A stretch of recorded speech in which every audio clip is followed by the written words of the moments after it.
বন্ধুরা, আজ আমরা এসেছি শরীয়তপুরের গোসাইহাট উপজেলার নাগেরপাড়া ইউনিয়নের শিবপুরে অবস্থিত 1568 সালে নির্মিত প্রাচীন জিনের মসজিদে। এছাড়াও এটি বর্ডার এলাকা হওয়াতে আমরা বরিশাল জেলার হিজলা উপজেলার চরাবরপুরা গ্রামটি দেখব। আমাদের সাথেই থাকুন।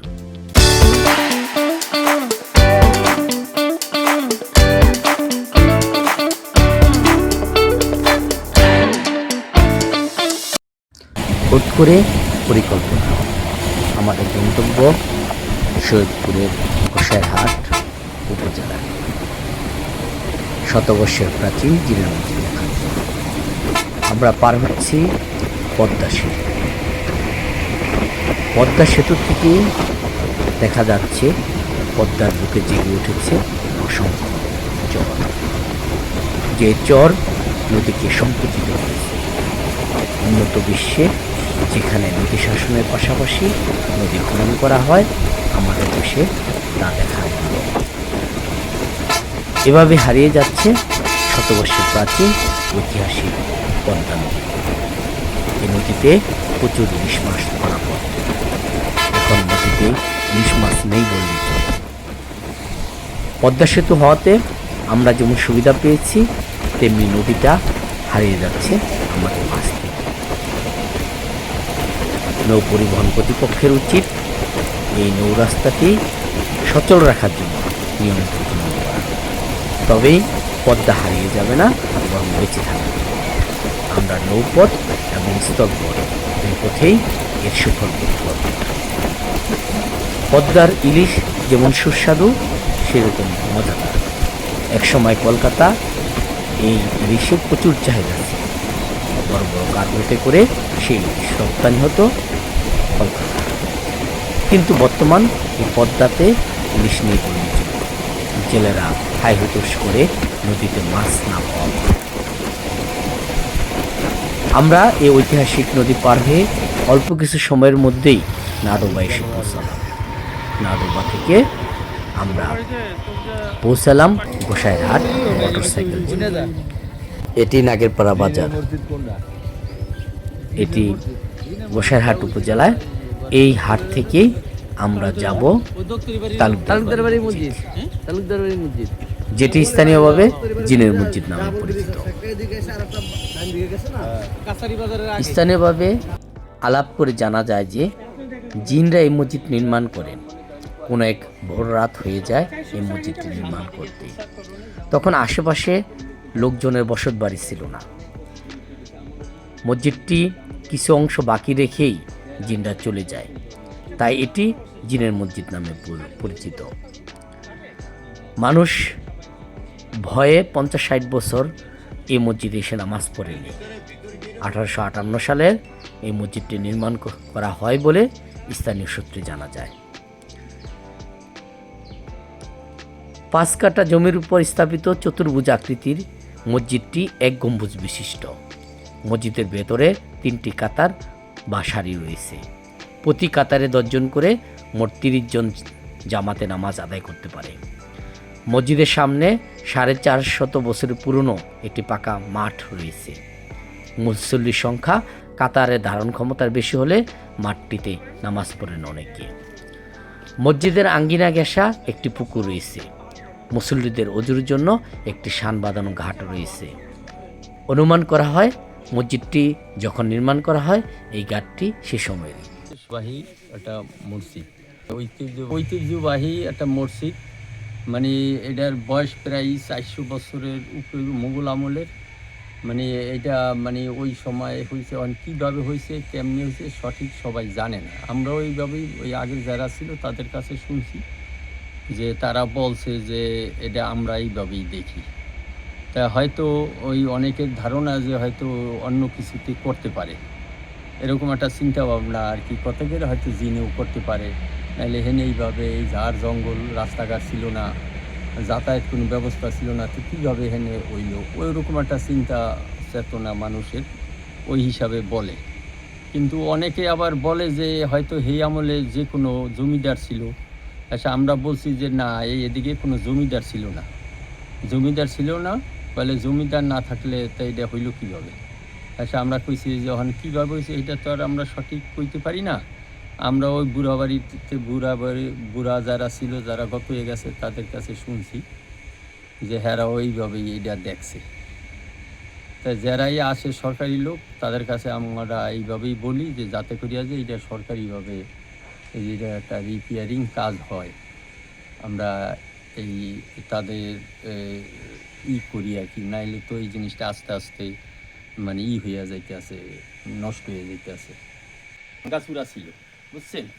এটা ভাঙ্গাচুরা ছিল। এটা এলাকার যারা নামাজ টামাজ পড়তো জুম্মা, এরা বললো যে আপনার মসজিদের ভিতরে তো জায়গা কম, লোক ধরে না, তাই এই জিনিসটা ভাঙ্গাচুরে আছে, এই জিনিসটারে কোনো রকম একটু ঠিকঠাক করিয়া দেন। এরকম এলাকার যারা আছে সবাই মিলিয়া টাকা দিয়া কোনো রকম এইভাবে করিয়া, এই যে ফ্লোরটা হ্যাঁ নামাজ পড়ার জন্য।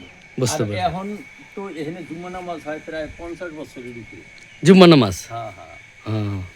আর এই এই এই এখন হইলো মনে করেন সব জায়গায় জুম্মা নামাজের হয়ে গেছে, তো এই জন্য এখন জুম্মা নামাজে আবার লোকজন একটু কম হয়, অনেক কম হয়।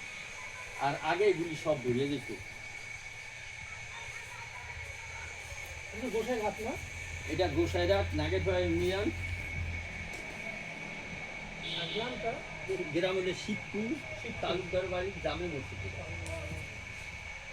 আমরা যেমন দেখাশোনা করি, আমাদের বাড়ি এই বাড়ি হবে এই এটা মানে ওই তাহলে আমরা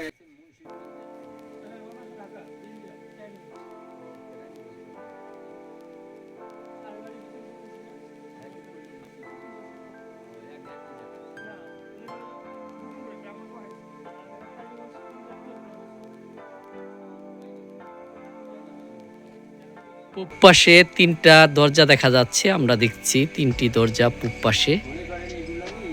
এক সময় এগুলো আরো শক্ত ছিল।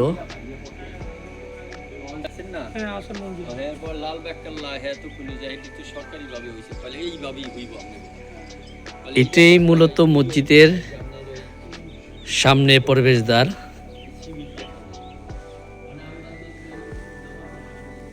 মসজিদের ভিতরের অংশ দেখছি, উপরের অংশ।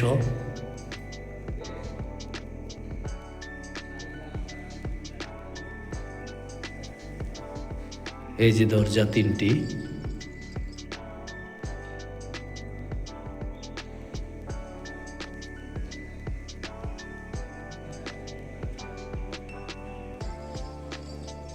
এই যে মিম্বার, এখানে নামাজের কাতার হয় 1 2 3। নামাজের জন্য 3টি কাতার হয়ে থাকে এই মসজিদে।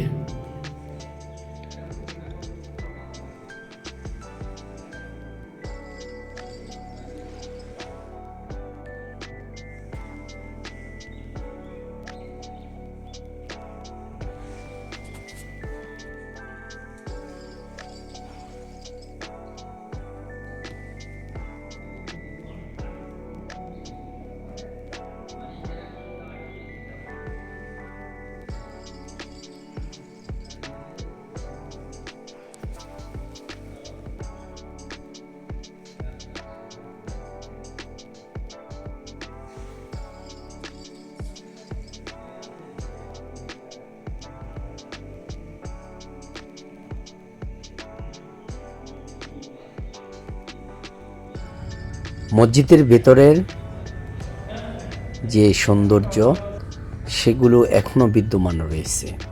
কি সুন্দর কারুকাজ! ভাবা যায় আজ থেকে 450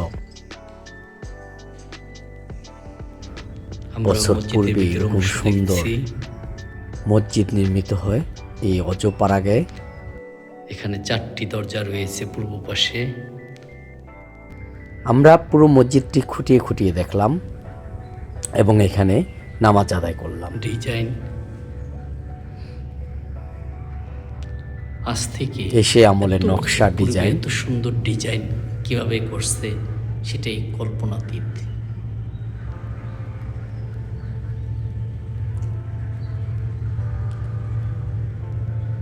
মূল গম্বুজটি তো আলাদা নকশা দেখা যাচ্ছে।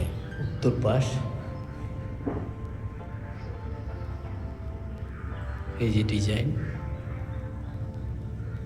চারপাশে এরকম ডিজাইন ছিল।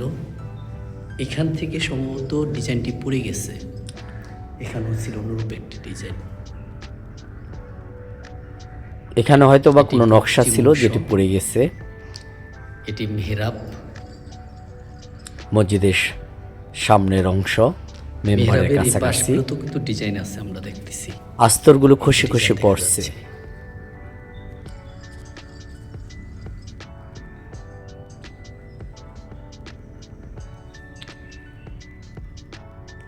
বাংলাদেশ সংস্কৃতি মন্ত্রণালয় বা প্রত্নতত্ত্ব অধিদপ্তরের উচিত এই মুসলিম ইতিহাস ঐতিহ্যের এই ধারক পুরনো স্থাপনাটিকে সংস্কার করা। গেট এখান দিয়ে বের হয়। যদি এই মসজিদটি সংস্কার করা হয় তাহলে এটি আরো শত শত বছর টিকে থাকবে। মসজিদটিতে মোট 3টি কাতার হয়, আয়তন সংকুলান খুব কম। মসজিদের মূল গম্বুজের ভেতরের অংশ আমরা দেখলাম।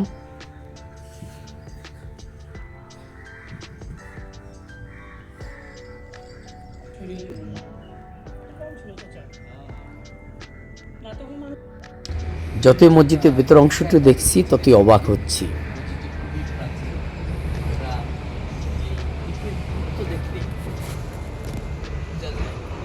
যে আসলে কতটুকু প্রাচীন, কিন্তু এগুলো সম্পূর্ণ দেখা যাচ্ছে মুঘল আমলের ইট। তো আমরা এরকম একটি মসজিদে এসে নামাজ পড়তে পারলাম, এই কারণে আল্লাহ দরবার শুকরিয়া আদায় করতেছি। আলহামদুলিল্লাহ, আল্লাহ যাতে বাকি জীবন এরকম ঐতিহাসিক যে পুরনো স্থাপনা মসজিদগুলো আছে সেই মসজিদগুলো দেখার এবং সেখানে একবার হলো নামাজ পড়ার তৌফিক দেন। আর ঐতিহাসিক স্থানগুলোর নামেও মসজিদে আল্লাহ নামাজ পড়ার তৌফিক দান করলো।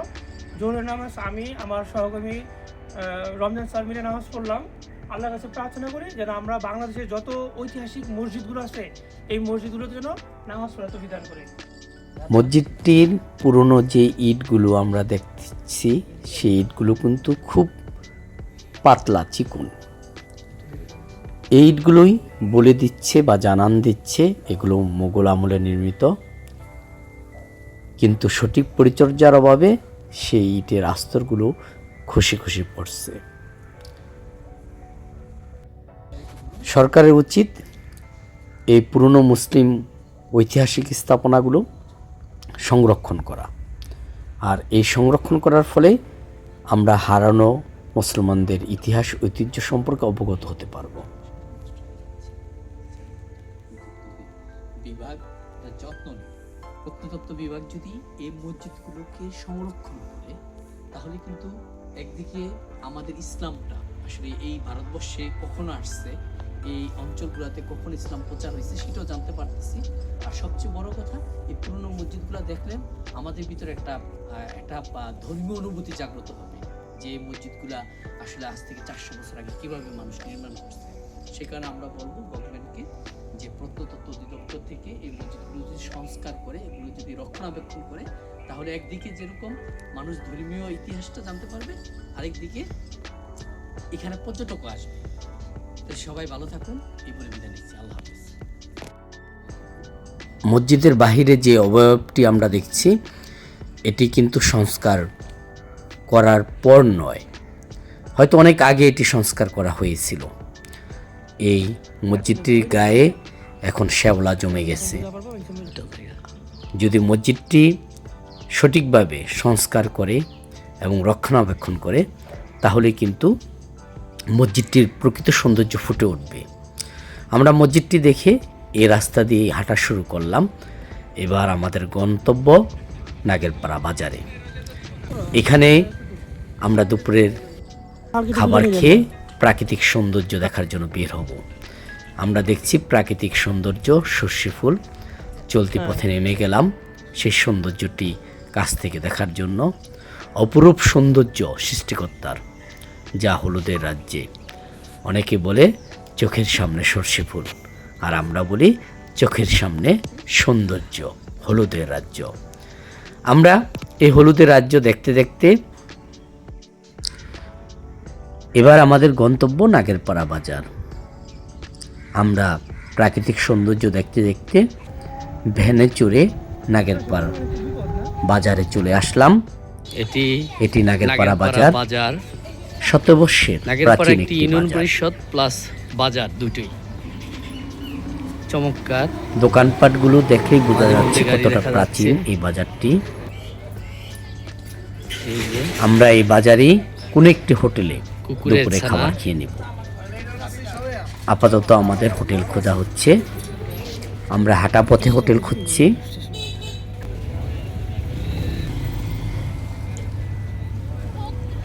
দুপুরে খাবার নাগেরপাড়া খেয়ে আমরা এবার যাচ্ছি গোসাইরহাট ইদিলপুর। আমরা যাচ্ছি এবার নাগেরপাড়া বাজার থেকে ইদিলপুর। ইদিলপুর একসময় জমিদারদের একটা বিশাল পরগনা ছিল। ইদিলপুর পরগনা বিক্রমপুরের ভিতরে খুবই নামকরা একটি পরগনা। এই ইদিলপুর বাজার তথা গোসাইরহাট উপজেলা বা থানা এগুলো আমরা ঘুরবো। সাথে এখানে একটি প্রাচীন স্কুল রয়েছে, সেটাও আমরা দেখব। এই ধরনের নৌকা দেখা যায়, এগুলো বিশেষ নৌকা, এই যে মাছ ধরার কাজে এগুলো ব্যবহার করা হয়। তাই না কাকু? ও, এগুলো টিন দিয়ে তৈরি করা হয়। হ্যাঁ, কাঠ দিয়ে। হ্যাঁ, এগুলা কয় পানি পাওয়া যায়?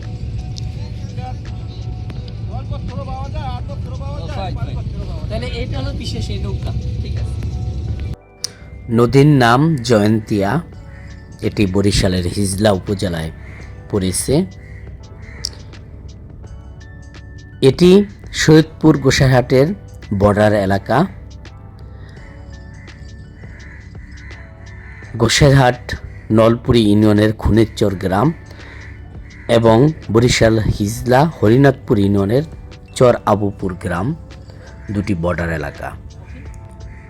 আমরা বিকালটা এখানে কাটালাম। এটি একটি গ্রাম্য হাট। জয়ন্তিকা নদীর অবয়ব দেখলাম, বিকালের সৌন্দর্য, জেলেদের মাছ ধরা দেখলাম।